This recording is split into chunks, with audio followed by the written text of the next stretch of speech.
ज्ञानदेवा, इतका कसला विचार करतोयस? आपल्याला शुद्धी मिळवलीच पाहिजे. शुद्धी कशाला?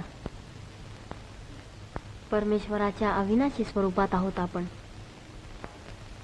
आपल्याला शुद्धीची काय आवश्यकता आहे?